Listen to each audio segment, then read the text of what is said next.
नमस्कार, आप देख रहे हैं पंजाब केसरी टीवी और मैं हूं आपके साथ विकास तिवारी। गुना में पुलिसकर्मियों की हत्या के बाद एक के बाद एक एनकाउंटर पर सवाल उठने शुरू हो चुके हैं। गुना के समाजसेवी कृष्ण कुमार रघुवंशी ने सीजीएम कोर्ट में याचिका दायर कर इस एनकाउंटर की जांच कराने की मांग की है। आदित्य सिंह की कोर्ट ने इस याचिका को स्वीकार भी कर लिया है, जिस पर अब 17 मई को सुनवाई होगी। रविवार को दायर की गई याचिका में कहा गया है कि पुलिस ने ताकतवर लोगों को बचाने के मकसद और सबूत मिटाने के लिए ये एनकाउंटर किया है।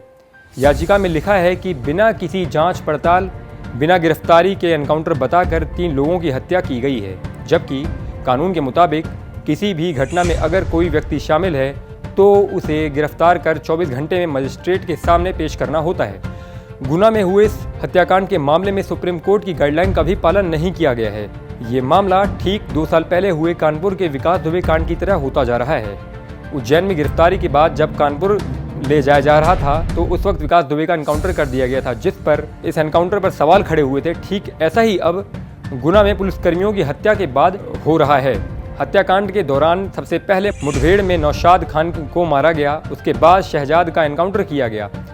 तो वहीं कल ही हथियार की बरामदगी के लिए 2 आरोपियों को जब ले जाया जा रहा था तो उस वक्त भी पुलिस की गाड़ी पलट गई। गाड़ी पलटते ही दोनों आरोपी भागने लगे। इस दौरान पुलिस ने उनके पैर पर गोली मार दी, या यूँ कहें कि शॉर्ट एनकाउंटर कर दिया। वहीं अब आपको बता दें कि इस मामले पर सियासत भी शुरू हो चुकी है। सबसे पहले भाजपा के प्रदेश अध्यक्ष वीडी शर्मा ने कहा कि इस हत्याकांड के तार सीधे सीधे राघवगढ़ किले से जुड़े हैं। राघवगढ़ किले से लगा हुआ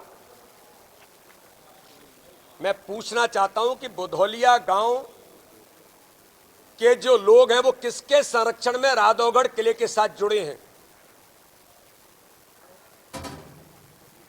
इतनी बड़ी संख्या में हथियार पाया जाना और ऐसे दुर्दांत अपराधी जो पुलिस पर ताबड़तोड़ गोलियां बरसाते हैं, आखिर उस दुबौलिया गांव के अंदर इतने हथियार कहां से आए, किसके संरक्षण में आए?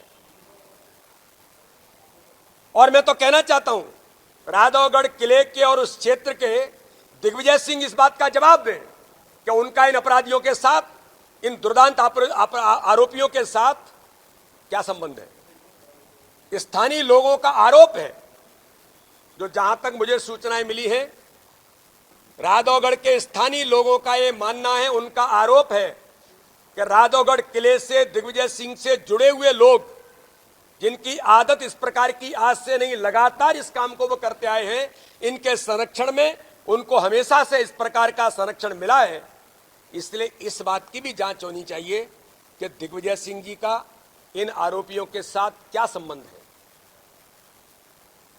इन अपराधियों का, जो दुर्दांत अपराधी हैं, इनका क्या संबंध, इनकी हिम्मत कैसे हुई इतनी, और इतने दिनों तक इस प्रकार के कैसे काम करते रहे उस गांव के अंदर। पूरी सर्चिंग होकर के इतने बड़ी संख्या में हथियार किनके संरक्षण में और कहां से प्राप्त हुए, इसकी पूरी जांच होनी चाहिए। और दिग्विजय सिंह का क्या संबंध है, इसकी भी जांच एजेंसीज को इसके आधार पर करनी चाहिए कि इनका इनसे क्या संबंध है। राघवगढ़ किला मतलब दिग्विजय सिंह। तो वहीं राघवगढ़ कांग्रेस विधायक जयवर्धन सिंह ने पलटवार करते हुए कहा कि आरोपियों की तस्वीरें तो सिंधिया समर्थक मंत्री महेंद्र सिंह सिसोदिया के साथ हैं। इस मामले पर भाजपा चुप क्यों है? कांग्रेस इन्हीं तस्वीरों के दम पर सरकार की कार्रवाई पर सवाल खड़े कर रही है।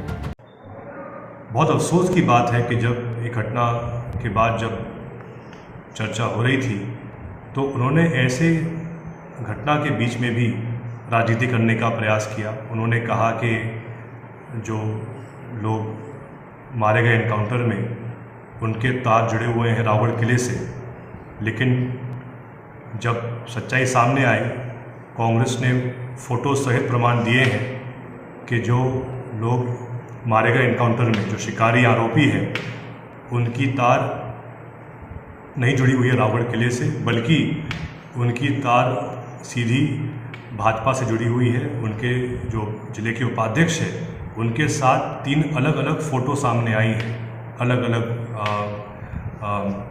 जगह पर, जिससे कि स्पष्ट होता है कि कहीं ना कहीं जो वीडी शर्मा जी के प्रदेश अध्यक्ष के अंतर्गत जो जिला उपाध्यक्ष हैं, उनके संबंध इनके साथ थे। और एक फ़ोटो तो ऐसी भी आई है जिसमें गुना के कैबिनेट मंत्री महेश सिसोदिया जी भी उस फोटो में है जहाँ वो दावत पर उनको बुलाया गया था गुना में उपाध्याय जी के घर पर, और वहीं पीछे जो दूसरा इनकाउंटर हुआ था कल रात को, वही व्यक्ति पीछे खड़ा हुआ है और एक हफ्ते पहले की फ़ोटो है। मैं मानता हूँ ये बहुत ही गंभीर विषय है, इस पर तुरंत जांच हो कि इन लोगों के क्या संबंध थे इन लोगों के साथ में।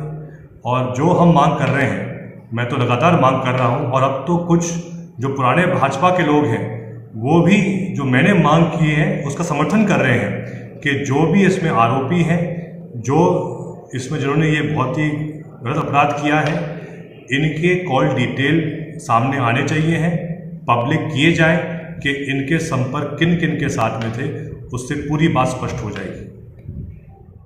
तो वहीं अब गुना के समाजसेवी कृष्ण कुमार रघुवंशी ने भी एनकाउंटर पर सवाल उठाते हुए सीजीएम कोर्ट में याचिका दायर कर दी है। अब इस मामले पर 17 मई को सुनवाई होगी। अब देखना होगा कि इस जांच में क्या सामने आता है। फिलहाल पंजाब केसरी में इतना ही। मुझे दीजिए इजाज़त। नमस्कार।